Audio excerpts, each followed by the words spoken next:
Teachers of Reddit, what is the funniest reason you've had to send someone to the principal's office? Can I tell you what I did instead of kicking a kid out? I was covering another teacher's class in a computer lab, and we have a program called Net Support that basically allows you to spy on all the kids' computers. It also serves some legit instructional purposes like allowing you to take control of a kid's computer, so you can demonstrate things. Only this teacher never used it, so I don't think the kids knew it existed. I don't normally use it, because I don't like the big brother vibe it gives off, but there was a kid being a total obnoxious jerk. He was looking up stupid and distracting videos and laughing loudly about them and making obnoxious comments to show off in front of his friends. I could have blocked YouTube, but instead I took control of his computer. I started typing in kitten videos into YouTube. My Little Ponies, anything I could think of that wouldn't be cool to him or his friends. Then every time he started to freak out and insist he wasn't doing it to his friends,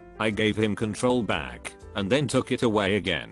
Then finally I made a little pop-up come up on his screen that said, "I'm watching you."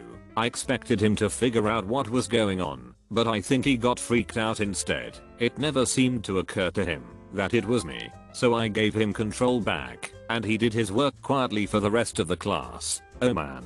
We had this in the engineering building. I was a tar and this kid was playing some flash game, rather than doing whatever design project he was supposed to be doing. So I'd wait until he was just about to beat a level and ever so slightly screw him up. He didn't know I had this ability, so he was getting crazy frustrated. Seeing him get visibly frustrated, I went over to his desk and said something along the lines of, "I know the program can be hard to learn. Let me see what you've got so far, and I'll help." Oh, the shame he had when he turned high screen and didn't even have SolidWorks or whatever open. There was a student with autism who lived in a very literal world. We'll call him T. You had to be precise with your words as T could not comprehend slang or figurative language. He had an issue with another student at recess the day prior. It was something minor about a basketball. Basically, T had a basketball and placed it under the goal and walked away. Another student grabbed it. T became angry and ultimately gave the ball to the other student rather begrudgingly. Apparently, T told his uncle and the uncle's response was, "I'd have made that kid eat a sandwich." Well, T made a quick stop by the litter box before coming to school. He also wrote a note to the other kids saying, "I get the ball today. You can have this sandwich." It wasn't a gesture he viewed as inappropriate. He actually thought the sandwich was a viable option for the other student. I had to send him to the office, but my god did I laugh. Even his mom laughed before apologizing. The principal still has the note in the office 2 years later. So, this doesn't quite fit the question, but I can't tell this story without laughing, so here it is. I used to work in a super strict school for kids who got kicked out of their regular schools. We had an assembly twice a day, morning and afternoon. That was extremely serious. Kids had to sit up straight with their hands in their laps, girls on one side and boys on the other, totally silent, that kind of thing. Occasionally when we were having behavior problems with entire groups, we'd make them sit in assembly for the remainder of that period or however long, until they could get it together. There was a class, middle schoolers, naturally, who could not stop farting. They'd intentionally fart as loud as they could, just to be gross and disruptive, and it even evolved into them getting up out of their seats and farting on each other. This is hilarious to me now, but it got really old and really smelly. Anyway, one day it was happening so much throughout each class that we took them to assembly. I'm standing in the front with the other teachers, and our principal was talking to them, except he was pissed, so he's pacing back and forth, reaming these kids out, punching his fist into his hand, spit flying out of his mouth. His face is bright red. He's saying all this stuff about respect, and then he adds an O, and if you have to fart, and he yelled the word fart with such venom and disdain that I just lost it right there in front of everyone. I could not stop laughing. I tried to play it off like a coughing fit or something, but I couldn't. I had to leave the room.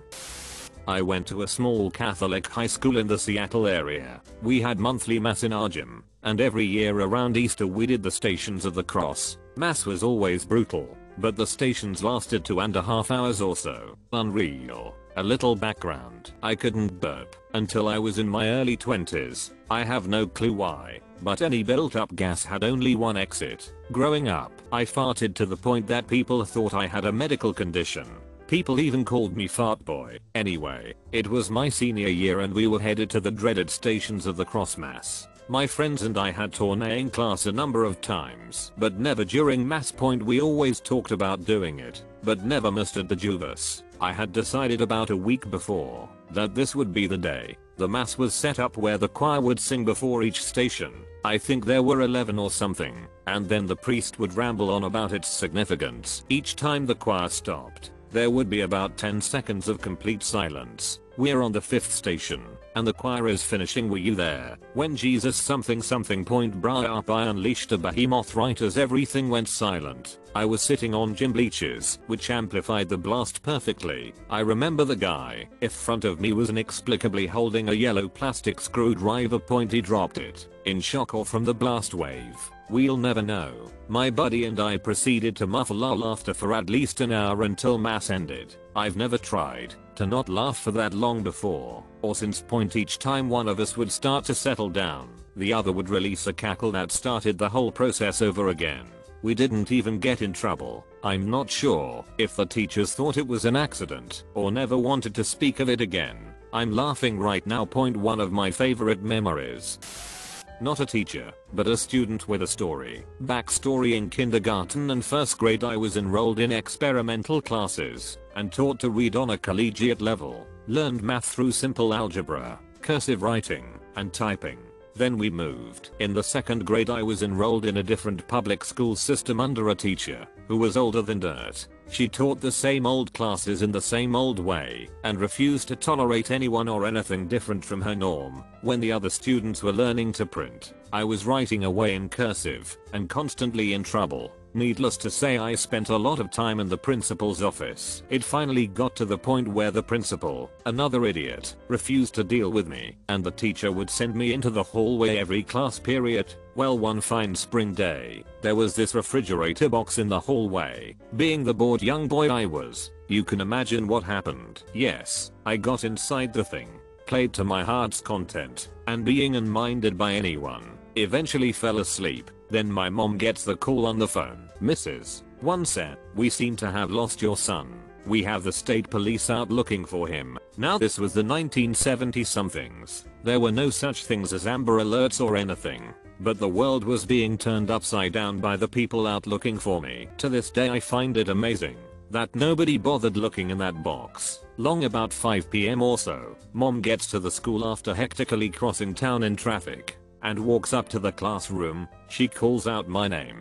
I awaken to the sound of her voice and answer up, "Yes ma'am." I discovered that day that, while it was perfectly acceptable to my parents for me to play within a refrigerator box after being left unattended at school, it was not acceptable to the school. I got expelled.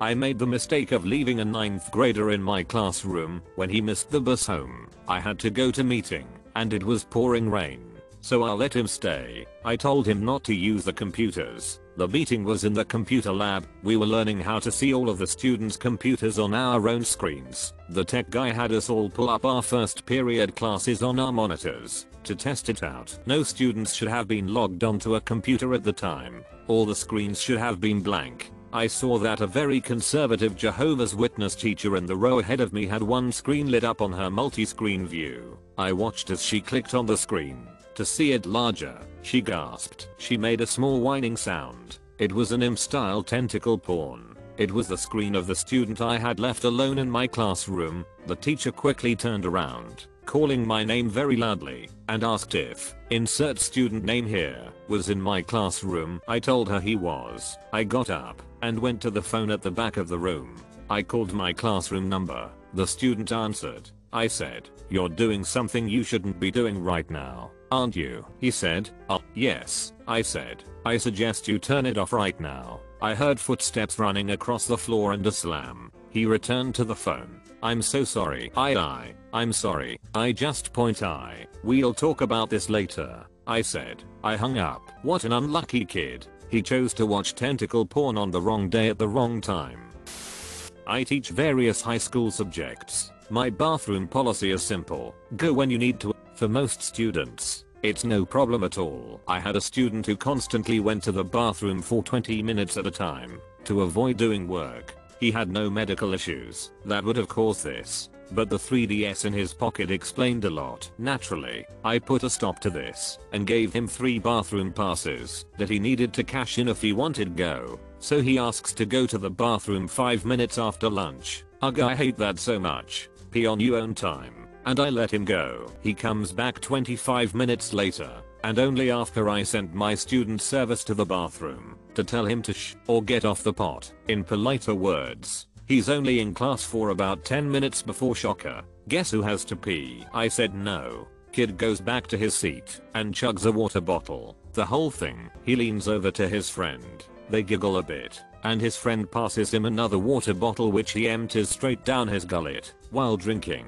This little sh had successfully avoided doing his class walk, so I walk over to get him on task. This is when it gets good. The kid makes direct eye contact with me and pisses his pants. Alpha as F. Only he is the omega and got to sit in the vice principal's office in his pee pants. The awesome custodial staff, who should never ever have to deal with this, moved the desk outside and laid some paper towels on it. Mr. Pee Pants spent an hour after school apologizing to the custodial staff and sanitizing his mess. Teacher here, and I didn't really send them to the principal's office. I just raised my voice for the first time ever. I had the most wonderful group of kids, and they were smart as hell too. They were just the best kind of kids. Witty, smart, and a real freaking joy to teach. The thing is, they were all pretty good friends. Especially 2 boys, David and Daniel. They absolutely adored each other, sat next to each other every day, and they just had a blast in class, competing to see who could finish their work faster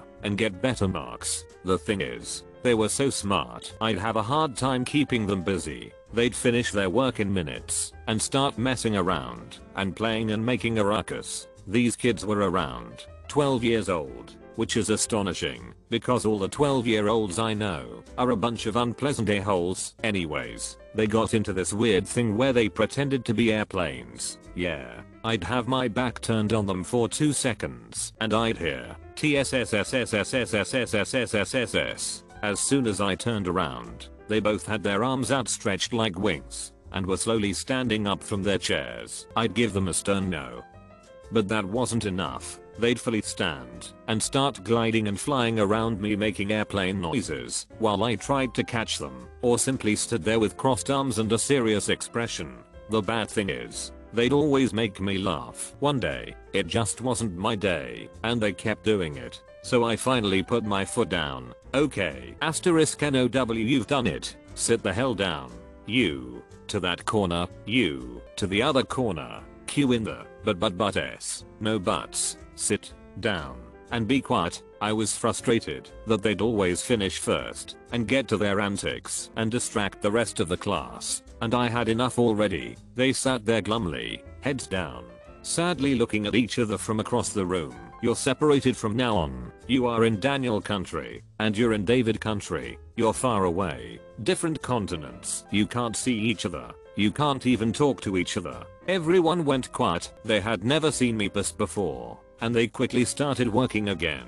As I checked my planner or something, I felt it got way too quiet, so I looked back quickly and caught a girl in the middle of the classroom with a folded paper in her hands, staring wide-eyed at me. I didn't even say anything, simply held my hand out and received the note. I immediately knew who were behind it, so as I opened up the paper, I glared at both, and they both looked shocked and sad as well. I looked down at what I have in my hands. It was a refine passport, so David could travel to Daniel country. Effing hell. I glared right back at them. After looking at it, asked them to step forward, to which they did, heads hanging low, and I proceeded to give them both a huge hug and asked them to never change. I freaking love that class. They're both 17 years old now and turned out to be pretty amazing kids.